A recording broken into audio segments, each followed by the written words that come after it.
আজকে আমরা চলে এসেছি ব্রহ্মদত্ত মন্দির। এই যে এই ব্রহ্ম মন্দিরটাও একদিন দেখতে আসবো। সবাই জানে ব্রহ্মদেবের মন্দির পৃথিবীতে শুধু এক জায়গাতেই আছে, পুষ্কর। কিন্তু সেটা না, ভারতে আরো 4 জায়গায় আছে, তার মধ্যে একটা আমাদের পশ্চিমবঙ্গে। আজকে সেখানেই ঘুরতে গেলাম। কনস্ট্রাকশন অনেক জায়গায় এখনো থমকে দাঁড়িয়ে গেছে। শিবের মন্দির খুঁজছি চ। আর এই জায়গার সব থেকে ভালো জিনিস কি জানো, চারপাশটা শুধু খালি ধান জমি, তার মাঝে এই সুবিশাল মন্দির। মন্দিরের একজনকে পেলাম, তার সাথে কথা বললাম, বলে আমি যা জানতে পারলাম এই মন্দিরটা আমরা যেটা দেখছি 10%ও কমপ্লিট হয়নি। এই মন্দির কিন্তু এখনো পুরোপুরি তৈরি হয়নি, তাই তোমরা কখন যাবে, কিভাবে যাবে আর কেনই বা যাবে সেটা জানতে পুরো ভিডিওটা দেখো। আর সেই ভোগ কত লোক খায় জানো, যে 20,000-এও গিয়ে পৌঁছয়। মন্দির থেকে মেন রোড এখনো 1/2 কিলোমিটার কাঁচা রাস্তা, তাই বর্ষাকালটা তোমরা অ্যাভয়েড করো। Happy new year. আমাদের কাশুন্দিকে সাপোর্ট করার জন্য তোমাদের প্রত্যেকটা লাইক, সাবস্ক্রাইব এন্ড কমেন্ট আমাদের অত্যন্ত খুশির অনুভূতি দেয়। পাশে থাকার জন্য থ্যাংক ইউ। আজকে আমরা চলে এসেছি ব্রহ্মদত্ত মন্দির, যেটা আমাদের বাড়ি থেকে মোটামুটি 26 কিলোমিটার পড়লো। আজকের এটাও হুট করে ডিসাইডেড। এই পাশে হচ্ছে মন্দিরের ফার্স্ট লুক। আমরাও এটা প্রথমবার এলাম। আমি যেটা শুনেছি এটা পুরো ইন্ডিয়াতে 4টেই আছে মন্দির, তার মধ্যে একটা এখানে, একটা কোথাও মধ্যপ্রদেশে আছে, এরকম কিছু। আমি সেটা পরে বলবো কোথায় কোথায় আছে। আমরা ছোটবেলা থেকে শুনে এসেছি ব্রহ্মাদেবের মন্দির শুধু ওয়ার্ল্ডে এক জায়গাতেই আছে, সেটা হচ্ছে পুষ্কর, যেখানের একটা বিশাল কাহিনী আছে। কিন্তু এখানে এখন ব্রহ্মদত্তের মন্দির মানে ব্রহ্মদেবের মন্দির। আচ্ছা, আমরা এখন ঢুকছি, এখানে একটা পার্কিং দেখতে পাচ্ছি না কিছু, বাট হ্যাঁ রাস্তার ধারে জায়গা আছে যেখানে গাড়ি লাগাতে পারো। সেইখানেই আমরা পার্কিং করব। এখানে যদি জায়গা না পাওয়া যায়, না এখানে পার্কিংয়ের জায়গা নেই, তাই আমাদের ওইখানেই লাগাতে হবে। এই ব্রহ্মদত্ত ধাম অবস্থিত বনমালীপুর, হুগলি ডিস্ট্রিক্টে। আর নিয়ারেস্ট রেলওয়ে স্টেশন বারুইপাড়া, যেটা হাওড়া বর্ধমান কর্ড লাইনে পড়ে। আর এখান থেকে টোটো বা অটো সার্ভিস খুব easily available up to railway station. আর এই মন্দির কিন্তু very well connected by road also, তাই যারা বাইক বা গাড়ি নিয়ে আসবে তাদের কোনো টেনশন নেই। শুধু মেন রোড থেকে মন্দির অবধি 1/2 কিলোমিটার রাস্তা এখনও কাঁচা, তাই তোমরা বৃষ্টির দিন বা বর্ষাকালটা অ্যাভয়েড করো। বিশাল না? হ্যাঁ সত্যি কিন্তু বিশাল, অনেকটাই বড়।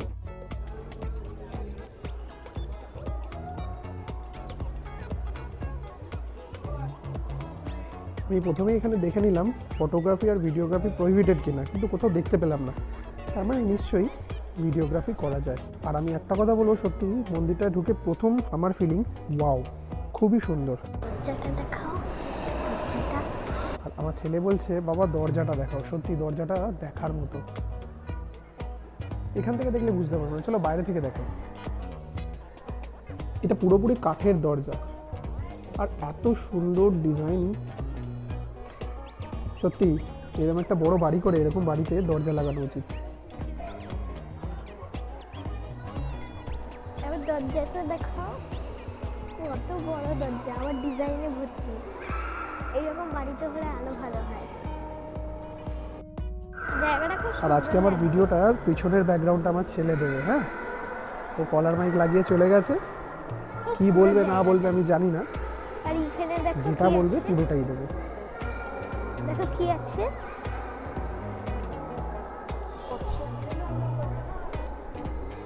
এখানে দেখো কি আছে। আচ্ছা, আজকে ইংরাজি বছরের শেষ দিন, আর এই দিন এত সুন্দর একটা মন্দির ঘুরে সত্যিই খুব ভালো লাগলো। আর আজকে 31 ডিসেম্বর আমাদের ব্রহ্ম মন্দির দর্শন।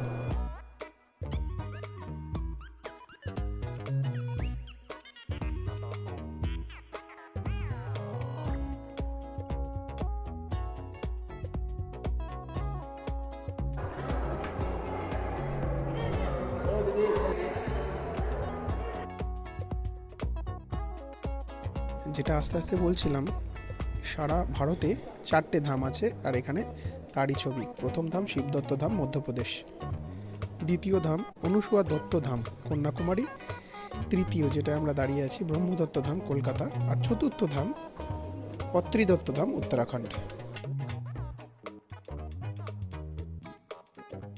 আর সত্যিই পুরো মন্দিরটা খুবই সুন্দর।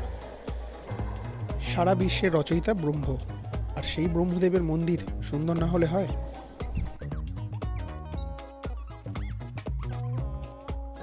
আর মন্দিরের 3 দিক এতটা বিস্তৃত, সুবিশাল। আমি ভেতরে খেলতে যাচ্ছি, মজা লাগছে। যা, ওখানে বন্ধু পেয়ে গেছে, ওই জন্য খেলতে চল। বন্ধু পাইনি, চলো। যা যা যা।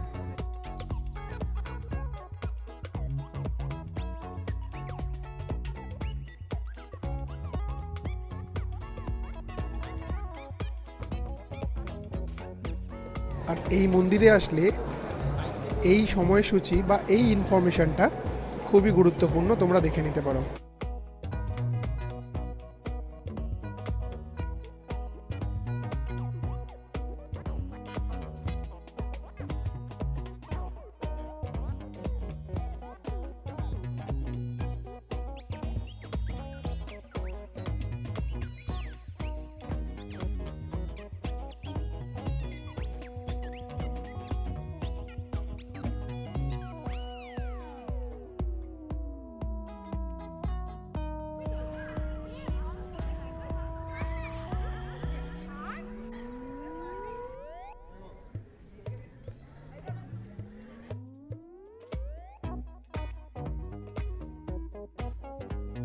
আর এখানে চলছে মা আর ছেলের ফটোশুট।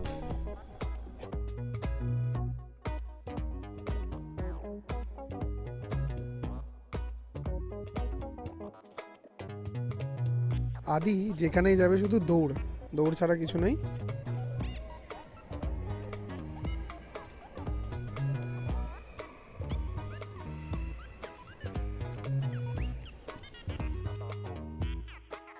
কনস্ট্রাকশন অনেক জায়গায় এখনো থমকে দাঁড়িয়ে গেছে।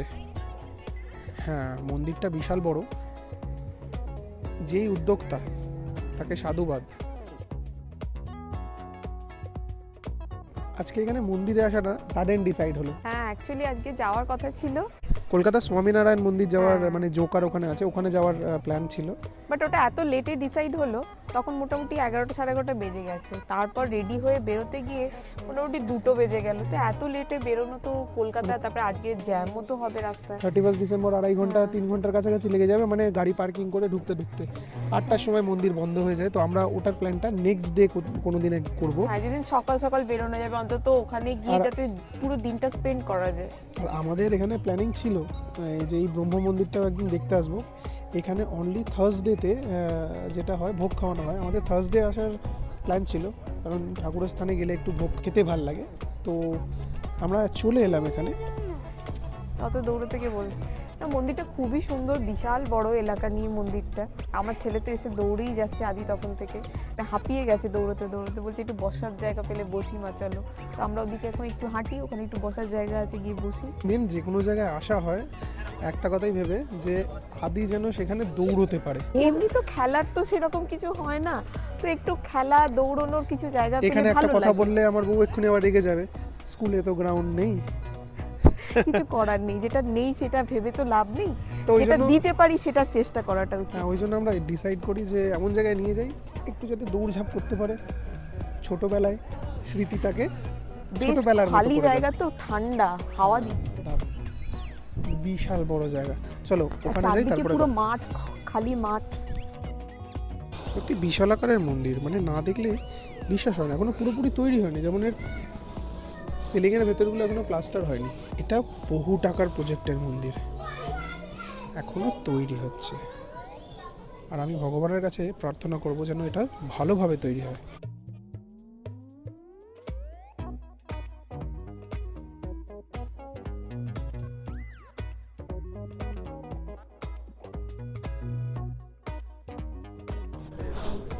চল আদি, হ্যাঁ চ, শিবের মন্দির খুঁজছি, চ।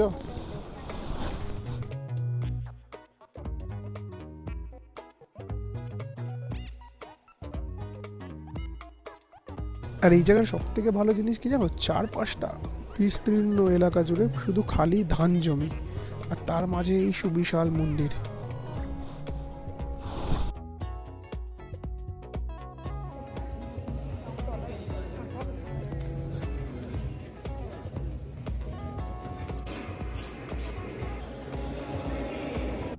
এই মন্দিরের পুরো ফাউন্ডেশনটাই এখনও আন্ডার কনস্ট্রাকশন, আর এর মধ্যেই আমরা খুঁজে পেলাম শিব মন্দির।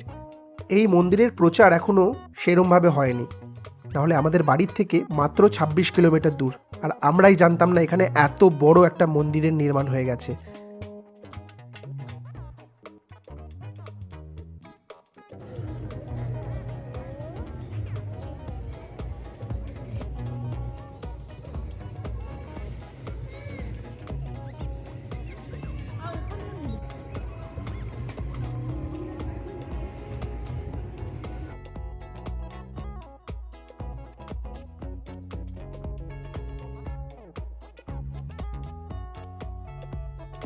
এত বড় মন্দির চত্বর ঘুরতে আসলে যেটা সব থেকে বেশি লোকের মনে পড়বে এখানে টয়লেট প্রসাধনী, সেটার ব্যাপার কোথায়, তো আমরা সেটার খুঁজি।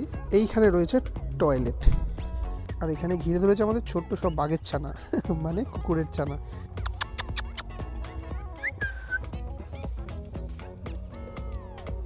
চলো আদি, মন্দিরের একজনকে পেলাম, তার সাথে কথা বললাম, বলে আমি যা জানতে পারলাম এই মন্দিরটা আমরা যেটা দেখছি এখনও 10%ও কমপ্লিট হয়নি। এর পরিকল্পনা বিশাল, আর এখানে যিনি মহারাজ তিনি 2-3 মাস হলো গত হয়েছেন, তার জন্য একটু থমকে গেছে, কিন্তু এর পরিকল্পনাটা বিশাল, সেটা আমি বলছি একটু পরে। ফ্লোরিং, চারপাশে এই মন্দিরের এই ফ্লোরিংগুলো, এগুলো কিন্তু এখন ঢালাই করে মানে ওই আঁচড় কেটে রাখা রয়েছে, এর উপরেও পুরো মার্বেল বা পাথর বসবে। এই পুরো যে ফাউন্ডেশন, এই ফাউন্ডেশনের ভেতরটা এখনও কিন্তু কিছুই হয়নি। এই যে মন্দিরের নিচটা, যেটা মন্দিরটা একটা ফাউন্ডেশনের উপর দাঁড়িয়ে, তার নিচে মূর্তি বসবে, এবং এর দেওয়াল, যে এই বাইরে থেকে দেওয়ালগুলো যেটা দেখালাম, এই দেওয়ালগুলোও প্রত্যেকটা এই দেওয়ালে একটা করে মূর্তি বসবে সবেতে। যেমন আমাদের বলে না 33 কোটি দেবতা, 33 কোর দেবতা, 33 কোটি নয়, যেটা আমাদের মিসকনসেপ্ট, তো সেই রকম হিসেবে একটা বসানো আছে। এনাদের প্রজেক্ট 4টে জায়গায় হচ্ছে, সেখান থেকে হয়ে আস্তে আস্তে এখানে এসে যখন পৌঁছবে, মানে আমরা যেটা দেখতে এসেছি, আমরা ভাগ্যবান, আমরা এর ফাউন্ডেশন স্টেজটা দেখছি। যখন এটা পুরো কমপ্লিট হয়ে যাবে তখন একটা অভিনব রূপ আসবে এটা, আর আমি ভগবানের কাছে প্রার্থনা করি যত তাড়াতাড়ি যত শীঘ্র হোক এটা কমপ্লিট হয়ে যাক।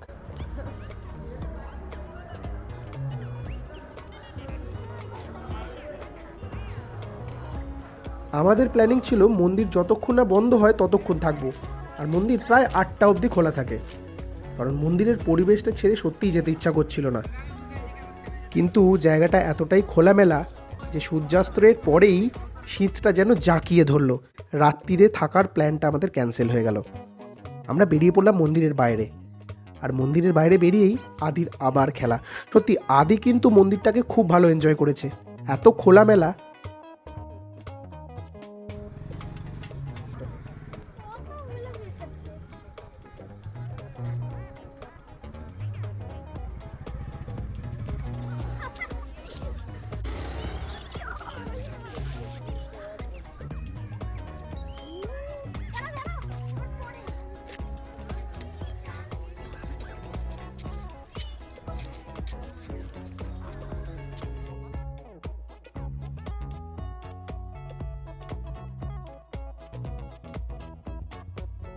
মন্দির থেকে বেরিয়ে যে তোমরা ডাইরেক্ট বাড়ি চলে আসবে তেমনটা কিন্তু করতে পারবে না, কারণ এখানে লাইন দিয়ে অনেক খাবার দোকান আছে, আর এই প্রত্যেক কটা খাবার দোকানে তুমি একটা গ্রামের ছোঁয়া পাবে। আমি যখন মন্দির থেকে বেরিয়েছি তখনও বাইরে অনেকগুলোই অটো আর টোটো দাঁড়িয়েছিল।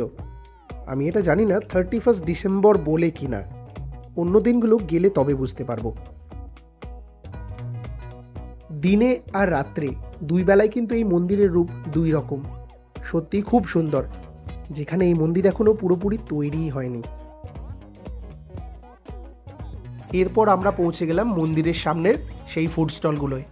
অনেক রকমেরই ফুড ছিল, কিন্তু সবই স্ন্যাক্স আইটেম।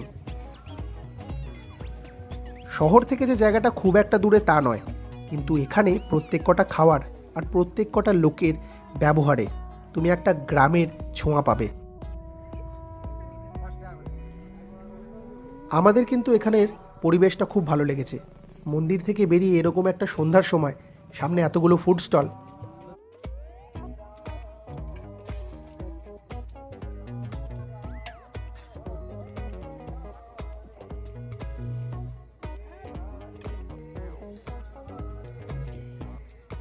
আমরা আজকে আছি ব্রহ্মদত্ত মন্দির, যেটা ওয়েস্ট বেঙ্গলের একমাত্র মন্দির। এর ব্যাপারে ছোট্ট কিছু কথা বলে রাখি, এই মন্দিরটা শুরু হয়েছে 7-8 বছর হলো, আর এখনও এর কনস্ট্রাকশন কিন্তু অনেকটাই বাকি। আর আমি এখানের একজনের সাথে কথা বলে জানলাম, যিনি মন্দিরেরই একজন, তিনি কথা বলে জানলাম যে এই মন্দিরের এখনও অনেক কিছুই বাকি, অনেক কিছু মানে আমরা যেটা কল্পনাও করতে পারি না। চারপাশের এই পুরো রাস্তাঘাট এগুলো হবে, ফুটবল ফিল্ড হবে, স্কুল হবে, হসপিটাল হবে, গরুশালা হবে, গোবর গ্যাসের প্ল্যান্ট হবে, অনেক কিছুই। ব্রহ্মদেবের মন্দির মানে বৃহস্পতিবার, আর এখানে বৃহস্পতিবার খাওয়ানো হয় ভোগ। আর সেই ভোগ কত লোক খায় জানো? প্রতি বৃহস্পতিবার 6 থেকে 7 হাজার লোক খায়। আর কোনো সময় সেটা এতটা বেড়ে যায় যে 20,000-এও গিয়ে পৌঁছয়, কিন্তু 6-7 হাজারটা কিন্তু প্রতি সপ্তাহতেই হয়। আর তার জন্য কোনো টাকা নেওয়া হয় না। আর এখানে পার্কিং, মন্দিরে ঢুকতে গিয়ে কোথাতেও কেউ কোনোদিন এগিয়ে এসে বলবে না টাকা দিন। এত বড় মন্দির আর এত প্রজেক্ট, এত কিছু বাকি, সব কিছুই ঠাকুরের কাছে আমার প্রার্থনা এই মন্দিরটা যেন তাড়াতাড়ি কমপ্লিট হয়ে যায়, সুন্দরভাবে কমপ্লিট হয়ে যায়। হ্যাঁ ঠিক দেখেছিস, ইলেকট্রিক বাইক।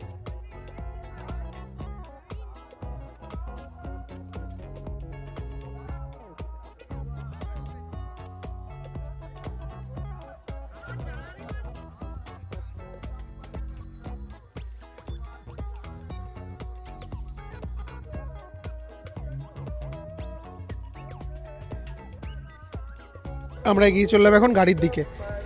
আর সত্যি কথা বলবো, 31 ডিসেম্বর 2024 এই দিনটা মানে বছরের শেষ দিনটা, এত একটা সুন্দর জায়গায় এলাম, সত্যি মন থেকে বলছি আমি এখানে বারবার আসবো, সত্যি খুব সুন্দর জায়গা।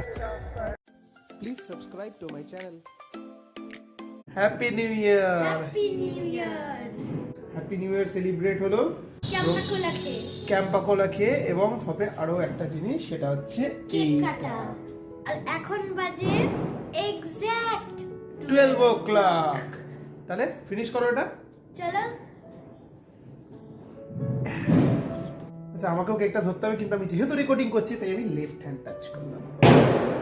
Wow, happy new year, happy new year, happy new year.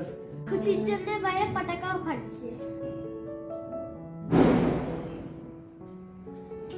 পোশাক খাওয়া হয়ে গেল আমাদের। আমি নিজেই খেয়ে নিই। আজকে আমাদের 31 ডিসেম্বরটা তোমাদের সাথে শেয়ার করলাম। আশা করি তোমাদের লাইক আর কমেন্ট অবশ্যই পাবো। সবাই একসাথে একবার হ্যাপি নিউ ইয়ার। নতুন বছর সবার ভালো হোক, সবার ভালো হোক, সবার হ্যাপিনেস আর সবার খুশি, এটাই প্রার্থনা রইল। Bye bye. Bye bye. Tata. Happy new year. Happy new year.